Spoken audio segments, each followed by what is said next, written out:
Call the meeting to order. I have 6 o'clock. Before we get started, I'd like to welcome Mr. Ross Bradley. Congratulations on your election. Glad to have you here. And we'll get started. Let us pray, please. Dear Lord, I just pray that you look over this meeting, bless this meeting, and bless this city moving forward. I ask this in your name. Amen. All council members are present except Mrs. Crawford. We do have a quorum, so I will need an approval of the agenda. So moved. Motion by Ms. Malcolm. Do I have a second? Second, Mr. Richardson. Any discussion? Hearing none, all in favor? Aye. Any opposed? That passes. Now we need a motion for approval of the consent agenda. So moved. Motion by Mr. Little. Second by Mr. Adcock. Any discussion? Hearing none, all in favor? Aye. Any opposed? That passes. Under public forum, we have one person signed up for public comment. So, Ms. Whitley, if you'll come to the podium, state your name and address, and you'll have 5 minutes. Libby Whitley.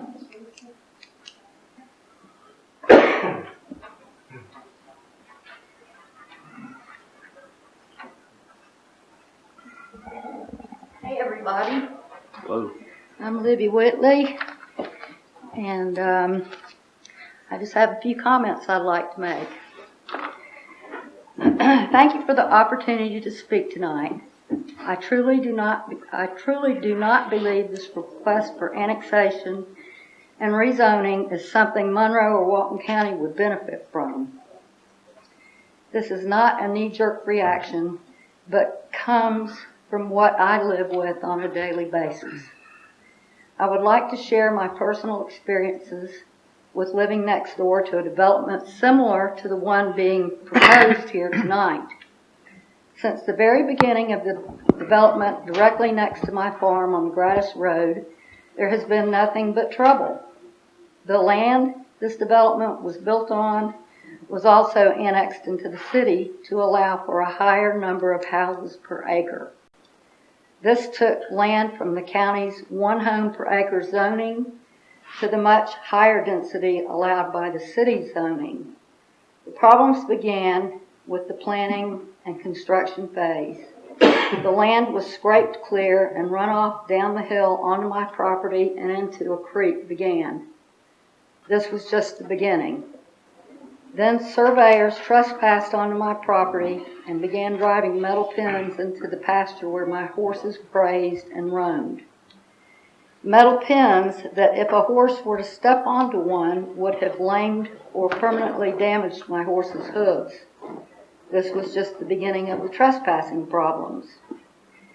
The saying goes, build it and they will come. But in this case, the buyers, did not come. These houses did not sell or were sold and then foreclosed upon. Houses in this development have ended up as rentals or Section 8 housing with a transient population. As with most rental properties, the properties don't appear to be taken care of, the roads are not maintained, and the area has a generally depressed appearance. Animals are allowed to run at large, and at large includes ranging onto my farm and chasing my farm animals. And chasing me. The noise from the loud cars and loud music makes it impossible for me to enjoy my property, and there are a lot of cars. So many cars that the traffic on the Gratis Road has increased exponentially, and so have the number of traffic accidents. There was an especially bad accident on Gratis Road not long ago that involved a vehicle exiting the development next to me. Trying to get out of my driveway was never a problem before all those houses were built. I have a friend that lives less than a quarter of a mile from the entrance to this proposed development that can barely get in and out of her driveway now with all the traffic currently on the Good Hope Road. As a matter of fact, she was broadsided, badly injured, and her car totaled in an accident in front of her home. The thought of anyone else being placed in danger due to even more vehicles entering that stretch of road right in front of the Carver Middle School is disturbing. The gunshots that come from there sound like I live next door to a gun range. And hearing gunshots, I never know when a bullet is going to come falling from the sky or skipping past me, or my livestock, or my grandchildren. I live in fear of the day that one may not miss. And the trespassing I mentioned earlier includes finding strangers and evidence of strangers in the woods and fields I pay taxes and insurance on. I was watching the television one day and looked up through my sliding glass doors to see a young man standing on my deck with his hands up around his eyes trying to see into my home. He had walked across my field and woods from the development and was peering into my house and said he wanted to ask if he could shoot his gun on my property. Let me say that again. A strange man from the overcrowded, uncared for, loud development next door to me was spying into my home and thought it was acceptable to ask a woman if it was okay for him to bring a weapon onto my property and begin shooting. The last thing I would wish on any other person in Walton County is to have to live next door to a crowded, loud, transient development like I do. I truly hoped for the good of Monroe and its citizens. That is the 5-minute time limit. Okay, thank you. You're welcome. Okay, I that's hope all. y'all think about this. Thank you very much. That's all the public comments we have. Now we will move into the public hearing. Have a rezone annexation, 1050 Good Hope Road and 1054 Good Hope Road. Patrick.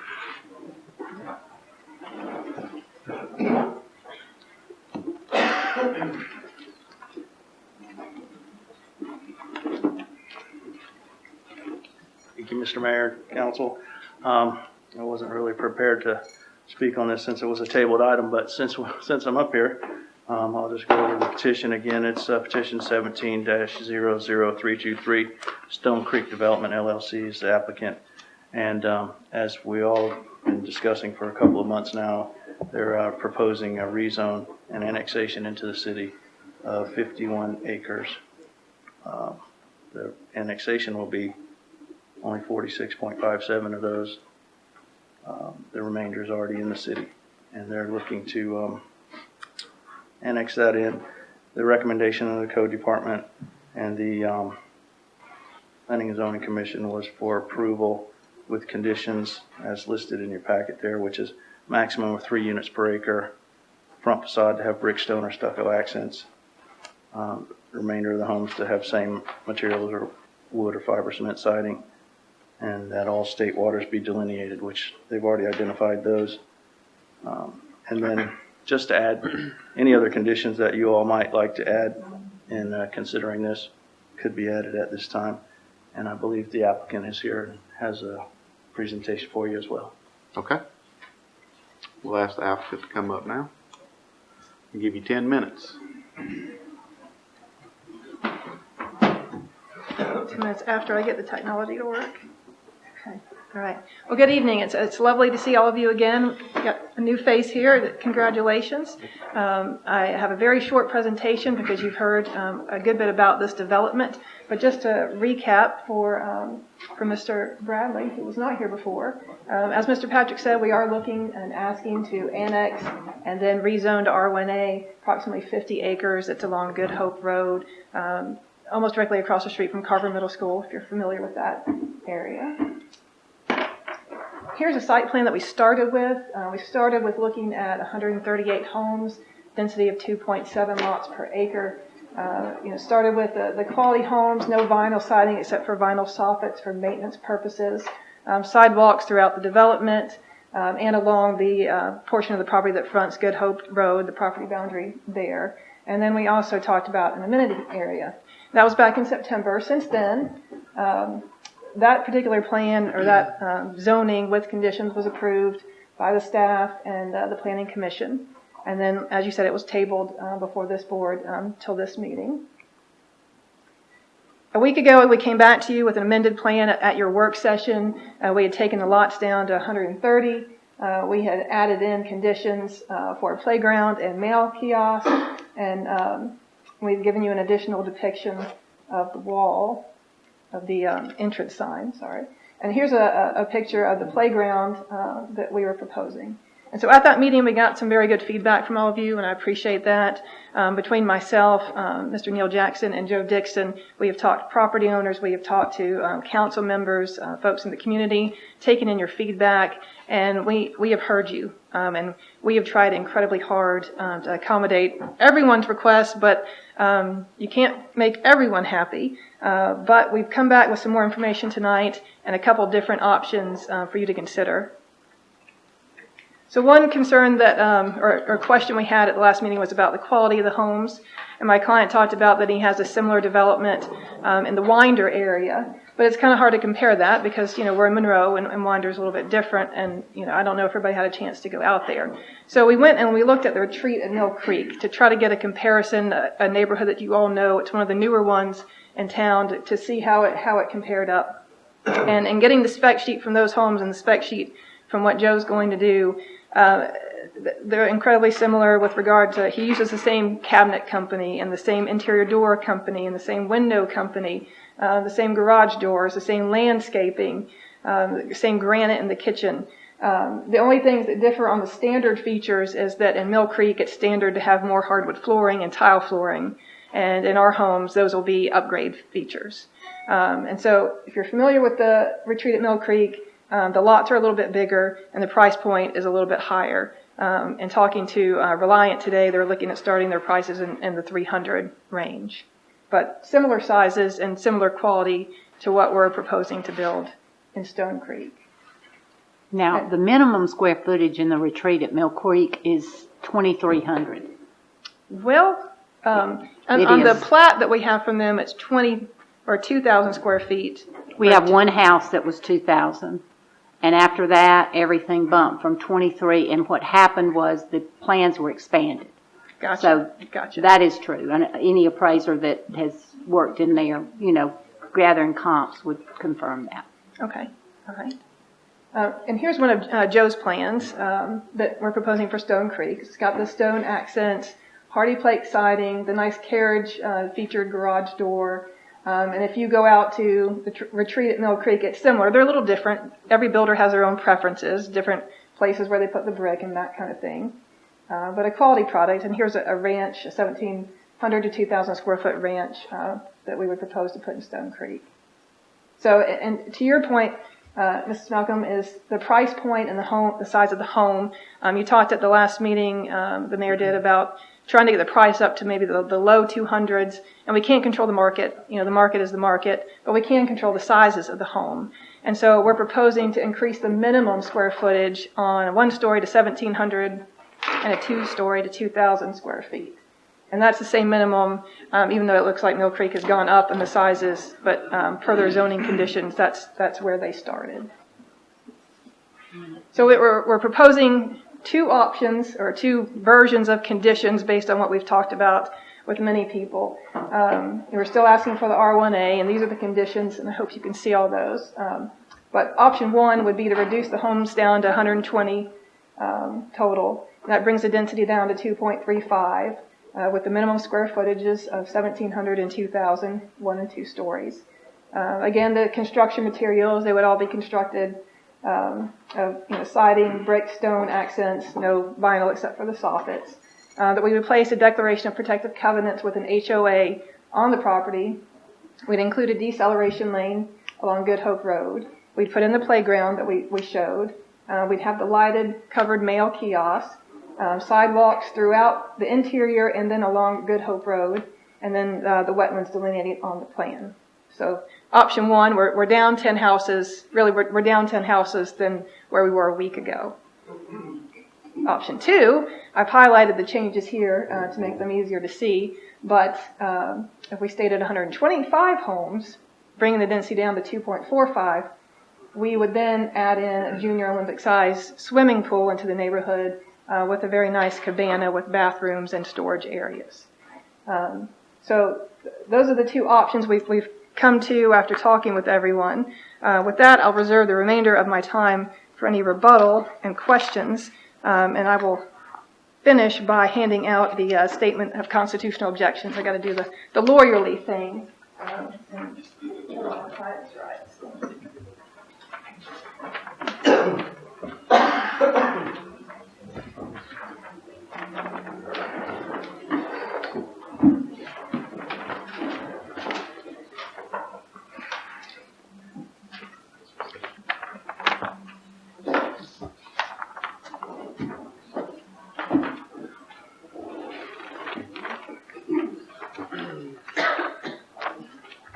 Andrew, I have one question. Yes, sir. before you leave.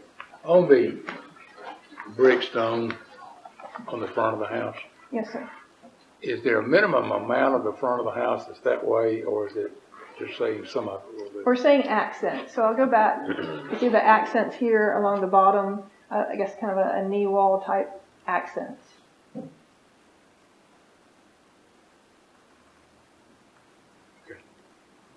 While she's up here, does anybody have any more questions for her right now? Okay, thank you. Thank you. Give you some more time at the end. Anyone else in the audience like to speak for this rezone?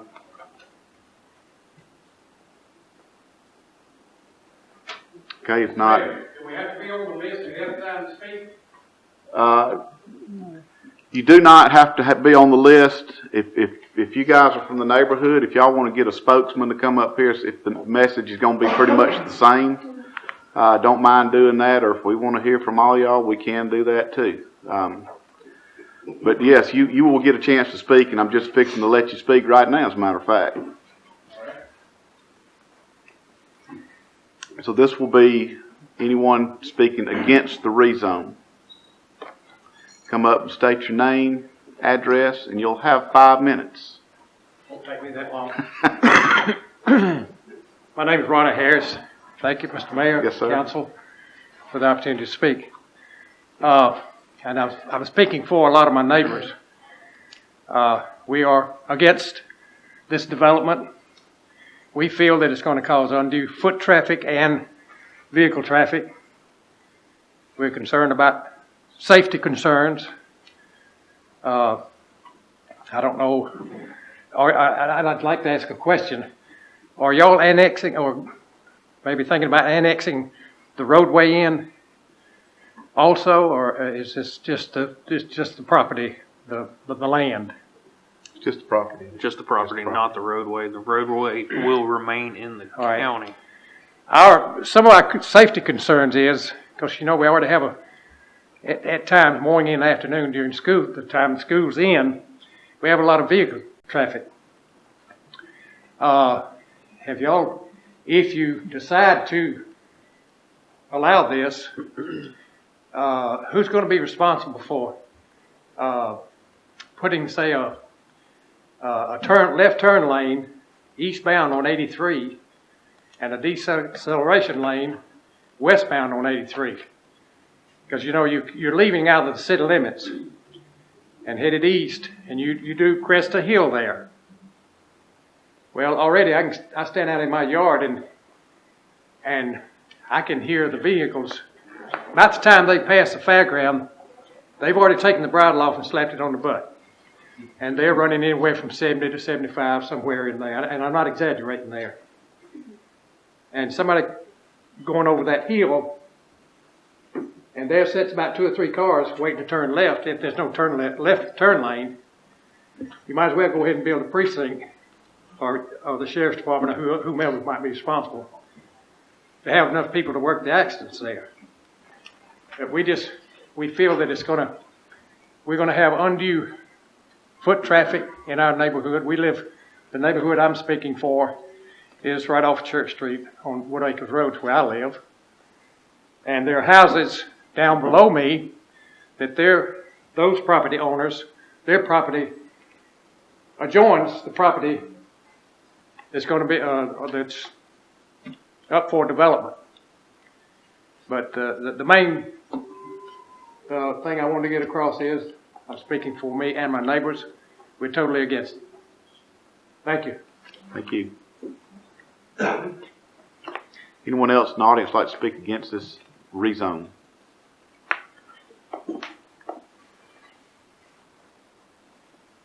Okay. We'll, call Ms. Gray back up for rebuttal. I mean, 4 minutes? 4.5 minutes. Okay. Okay. Thank you. Well, I appreciate the comments of both Ms. Whitley and Mr. Harris. Certainly is an emotional issue when things change in the community where you live, and we certainly do appreciate those facts. But our intent is to bring a quality development, a needed development, to meet the needs of first home buyers, young families. There's a demand for this kind of housing for people that work at the Walmart Distribution Center in Hitachi. This is something that the community, honestly, that they need.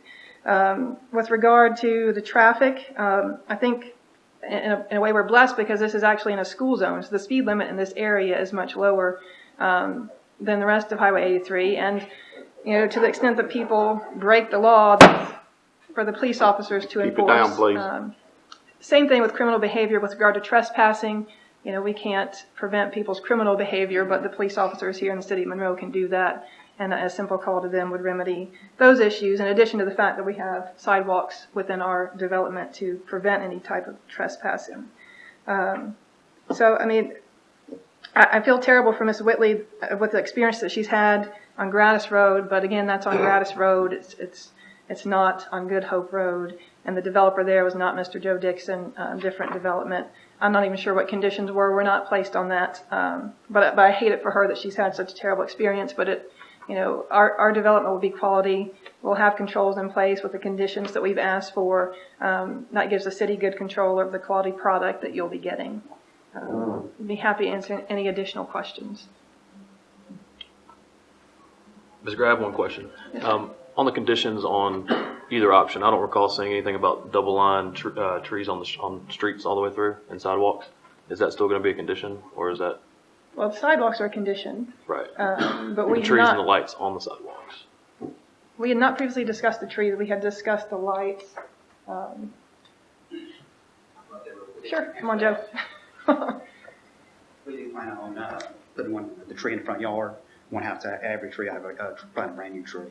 Okay. Okay. All right.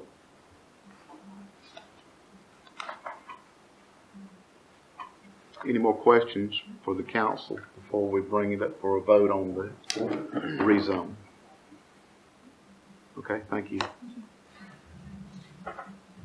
Okay, at this time we'll entertain a motion on a rezone for 1050 Good Hope Road and 1054 Good Hope Road.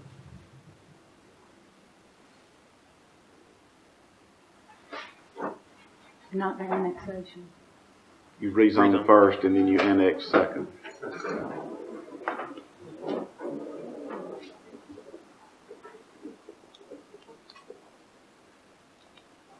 Well, I'm going to offer a motion to deny the rezone. A motion on the table to deny the rezone.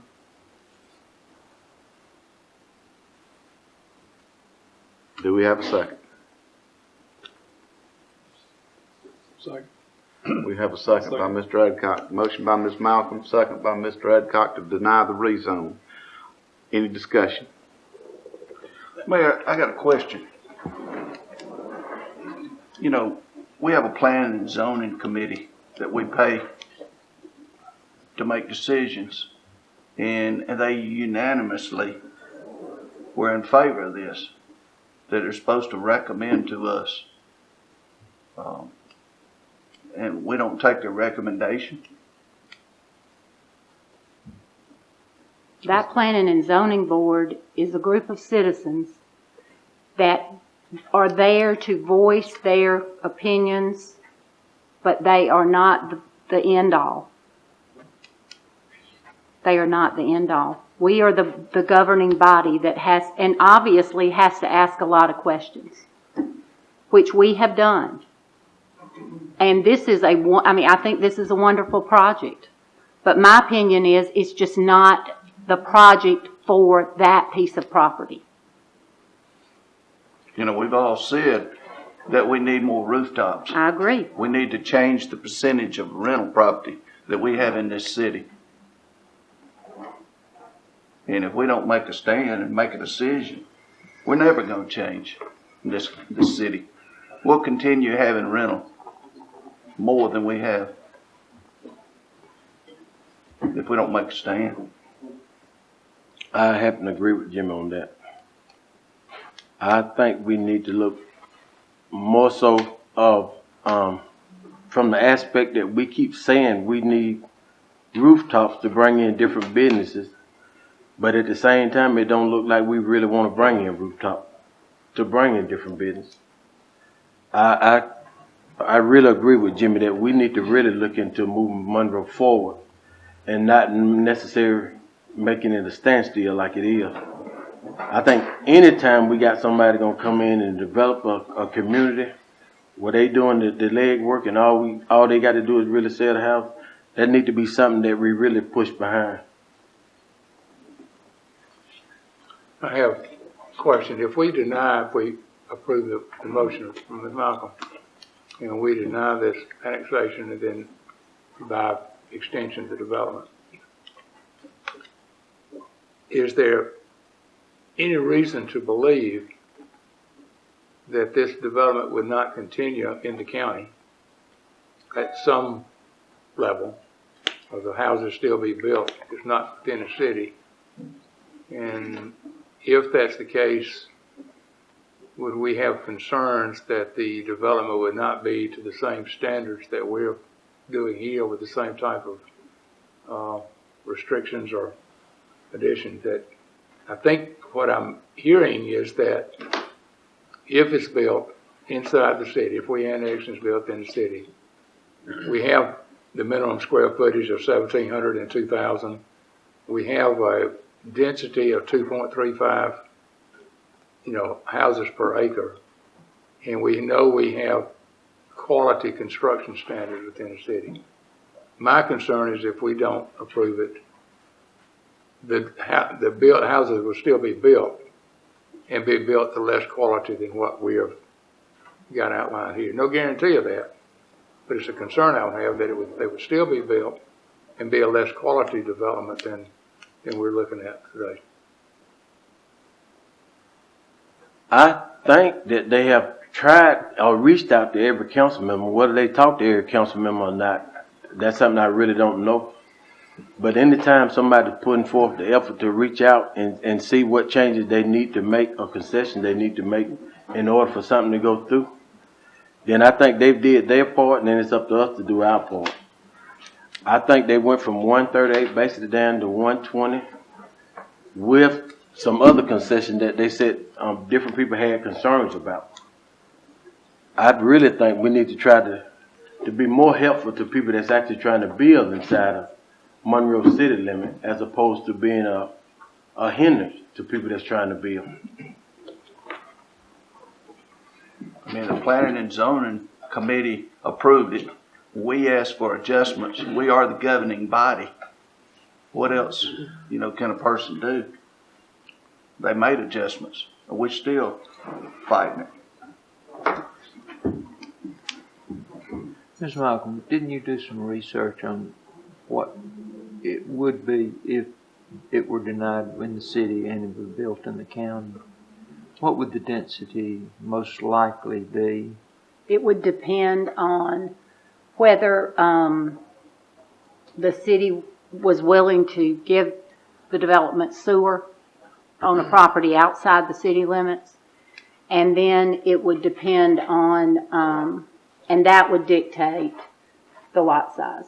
And it would depend on the amount of, if it was a planned unit development that they applied for, it would be 2 units to the acre, but a yield of 1 unit to the acre because they set aside 50% green space.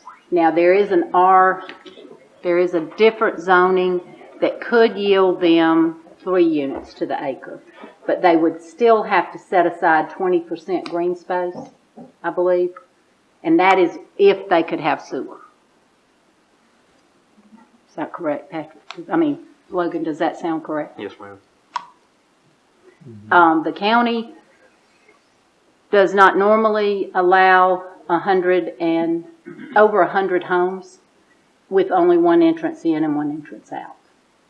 That is probably the biggest thing that would be, and that would certainly be up to the county then, if they were in the county, whether they would allow 120 homes.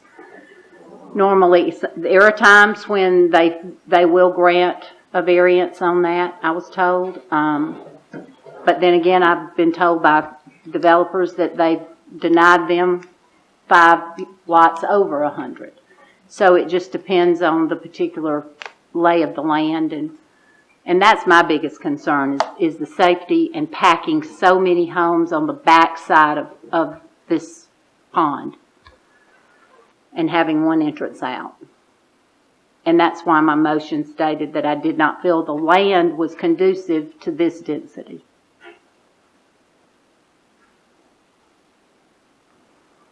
How many homes are in the subdivision on the right going towards Good Hope?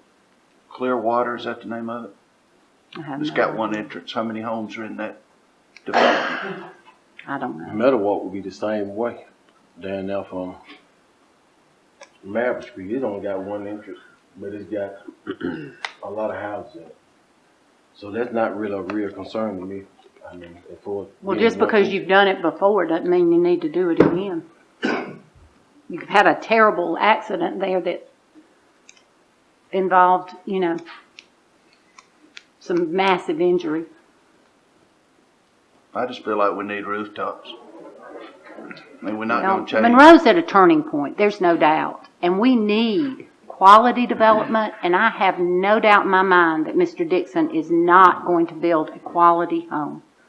I saw what he's done in Winder, and, you know, with maybe some additional conditions, I feel like that could be produced here. And I feel like he has our best interest at heart in that respect. But at the same time, I just, you know, there again, I feel like the density is just wrong for that land. And that when you've got small lots, 8,000, 9,000 square foot lots, you're going to have front entry garages, you have minimal parking, you end up having parking on the street, and very, very little space for children to play. And yes, he's going to bring in a playground, but at the same time, that brings on more concern. Any more questions or comments?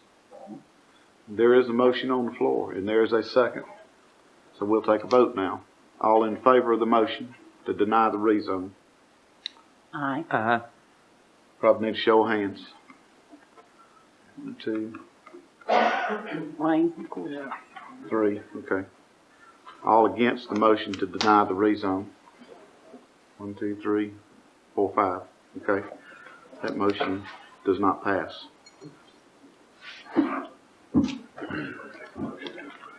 Now we need to entertain a motion. The floor is open again. Okay. Need another motion? Yeah. Go ahead. Go ahead. You're ready. I make a motion that we approve the rezone. Motion by Mr. Garrett. Second. Second by Mr. Richardson. Any discussion? Well, I'd like to add some conditions to that. Okay. I'd like to see the 125 homes, 2.45 per acre. That adds the amenities not only of a playground but the pool, which you said would be a mini Olympic. Junior size. I'm sorry. Junior size. Junior size Olympic pool with a cabana and dressing or restrooms, right?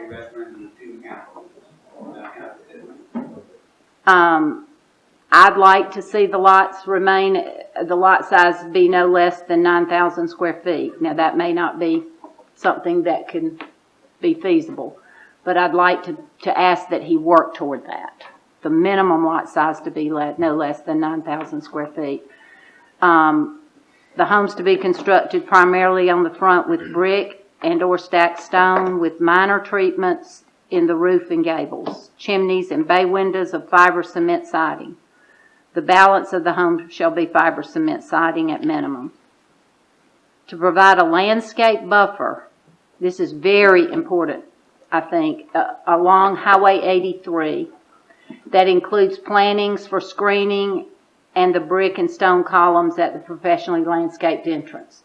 But on that, I think that needs to be 100 foot, there needs to be 100-foot non-buildable buffer along 83 with 8 foot on center evergreens, 20-gallon minimum planted there. And the reason for that is there are a lot of homes backing up to 83.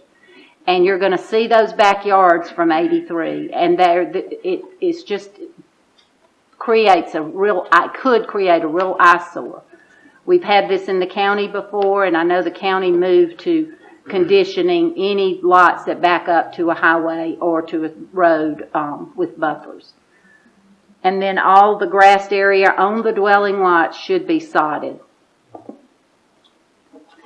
The road over the dam, of course, should be fully engineered to allow the width and weight of 2 lanes of traffic with sidewalks for traffic and pedestrian safety. And I know our zoning requirements require sidewalks in front of homes. And there would be sidewalks in front of every home. The minimum of 2 trees with a minimum diameter of 2 inches shall be placed on each lot or preserved on each lot, and that does not include an evergreen. It would be like an oak or a crepe myrtle or something like that. And then, of course, you know, I know that you had already offered the design on the lighting and the playground areas and picnic areas.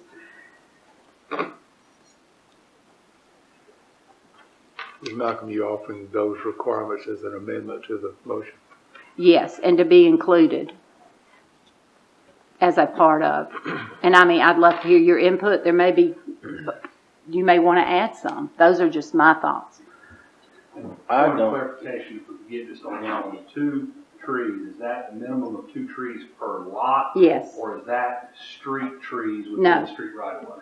No, minimum of 2 trees with a minimum diameter of 2 inches shall be placed on each lot. Okay, any condition on the street trees? Or preserved if there are trees. Right.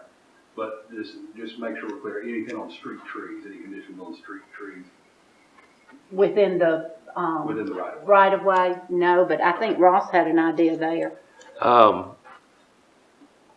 was able to actually go out and check out Mr. Dixon's development he's doing in Wander. And while these are not $1 million houses, they are a good quality built house. For me, perspective is a big deal when buying a home and having a place where you're proud of living. I think that having lights and trees along the sidewalk in the right of way, in addition to or in place of that in the front yard, is very important. You know, Monroe is an arbor. Help me out here. We're a City. tree city. There you go. We're a tree city, so why not just conform to that and have that as a condition as well? I too would agree with the conditions that you put in there. Did those conditions also include the minimum square footage that they've offered with this, the 1,700 and 2,000? Yes. Yes. I think you said option 2, so that. I that went was with option 2, and that's still the 1,700 minimum remains on option 2 as well, right? What was the square feet size per lot were you all trying to get? Was it 7,500? It's 75, we'll go to 85, and you're doing the cabana and the pool down and the playground. I've come to the table, I've met with about everybody here. Like I said, I've done a lot of legwork on this to make sure Monroe will have a nice quality community. I think we'll bring the cabana and the pool house, the junior size limit too. The community will be great. Everybody can play in subdivision without going nowhere else. And as far as the street trees, I understand about a tree, but are you asking for the tree to be in the sidewalk, like a landscape, every like 50 foot or every house along the sidewalk? Yeah, so a certain footage, I don't know what that would be. That's kind of the only thing I have against that, and I know other counties have had this problem. The trees get big. They do. They hit school buses. They tear your cars up. Right. That's why I like put them in the yard and not along the sidewalks. And it gets into the utilities, and it just becomes a problem for everybody at the end of the day. I agree. If you go to Providence with all the problems they have. And it looks beautiful. Don't get me wrong, but It they just start It does cause, too big. right. That's a good point. I would agree with that. But Are you amenable to the 2 trees on each lot? that would be fine. And I'm not sure about the buffer on the front right there. What do we typically do for a buffer up along 83? I guess is it 35? You can usually do a 10-foot no access easement is what you do, and then do probably a 35-foot.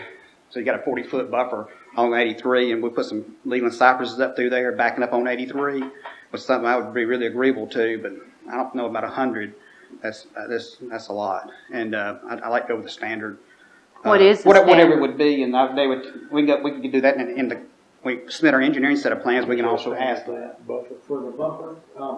Our buffer is maximum 20 feet, but if you're with 240, and maybe even berm it, so you raised it up. Do a 10-foot no access easement, and maybe do a berm, or do the leader cypresses, double road with cypresses on it, and that when you have 6-foot cypress on a 6-foot berm, you got a 12-foot buffer immediately. Yeah, as long as it is sizable, because, how- yeah. you know, we've dealt with 5-gallon Lelands that Right. were a 1.5 feet tall. That Yeah, just and doesn't get There'll it. probably be irrigation up on that anyway with our insurance money we're doing anyway, so they'd be watered and fertilized. They grow really, really fast on top of that. So I think that's about it. Any questions? Okay, there's a motion and a second on the table to rezone this property. All in favor? That's With including conditions. With with everything that was presented by Ms. Malcolm. Will that include the lot size that she stated in the amendment? 9,000 square feet. I think he said he's gone No, to he said he's gonna go 85. 85. I would go with 8,500. He said, That's what I like to have, is bring the playground and pool. That's 85. Not all of them be that, some of them be 16, 10. Right. I mean, they're gonna be. But the minimum would be 85. You're willing to do that? Okay. And then whatever the standard buffer is. Extend it to 40. 40 feet. He said 40 feet. Okay, with all that stuff said, with the conditions, I hope somebody wrote them down. I've got them written down. All in favor, please by a show of hands. I'll vote for it with the conditions. Okay, any opposed? That passes. Now, we shall entertain a motion for the annexation of 1050 Good Hope Road and 1054 Good Hope Road. Do I hear a motion? I move we annex. We have a motion by Mr. Bradley to annex. Second. We have a second by Mr. Garrett to annex. Any discussion? Hearing none. All in favor by a show of hands, please. Any opposed? Let the record reflect all that is unanimous. All right, that motion passes to annex. Now we will move into our new business. We have one appointment for the Housing Authority, Mr. Lynn Hill. Did he make it in? Is Mr. Hill here? Nope. Not yet. Okay, we'll push this back down to the end. We only got 2 or 3 more things. See if he shows up. Item number 2 is application for beer and wine package sales, Valero Food Mart. That application is in order, Mayor. All right, is the business owner here for Valero? Okay, good enough. Thank you. Bring it before the council. Do we have a motion? Motion to approve. Motion to approve by Ms. Malcolm, second by Mr. Garrett. Any discussion? Hearing none, all in favor? Any opposed? That passes. Item number 3 is application for beer and wine package sales, Mr. Quick. That application is also in order, Mayor. All right, business owner here, Mr. Quick. Okay, thank you very much. Bring it before the council to entertain a motion. So moved. Motion by Mr. Richardson. Second.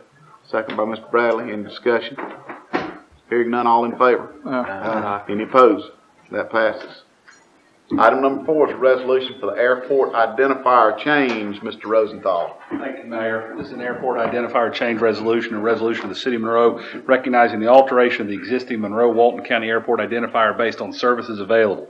Whereas the City of Monroe, due to additions and services, recognize the need to alter the current identifier from D73 to a new first option identifier of UMW or new second option identifier of MZW. And whereas the city administrator, as the airport manager, have determined that the changes will allow for an informational advertisement to the aviation community of the additional services of fuel, precision approach, path indicator, PAPI lights, and the automated weather observing system and AWAS at the Monroe-Walton County Airport. Now therefore be it resolved by the Mayor and Council of the City of Monroe, Georgia, duly assembled, that the City of Monroe fully supports the alteration of the identifier change to the Monroe-Walton County Airport. So approved and adopted this 14th day of November 2017. That is the resolution, Mayor. Thank you very much. Any questions for Mr. Rosenthal? If not, we will entertain a motion for our airport identifier change number. So moved. Have a motion by Mr. Richardson. Second. Second by Mr. Garrett. Any discussion? Hearing none, all in favor? Aye. Any opposed? That passes. Now we shall move up to item number 1, the appointment of the Housing Authority, which is the appointment of the mayor. And I'll choose to appoint Mr. Lynn Hill to return back to his Housing Authority seat. So I just need to entertain a motion. Move to approve. Motion by Mr. Adcock. Second. Second by Mr. Richardson. Any discussion? Hearing none, all in favor? Aye. Any opposed? That passes. And with that, we need a motion to adjourn. So moved. Mr. Richardson. Second. Second by Mr. Adcock. All in favor? Meeting's adjourned. Thank you very much.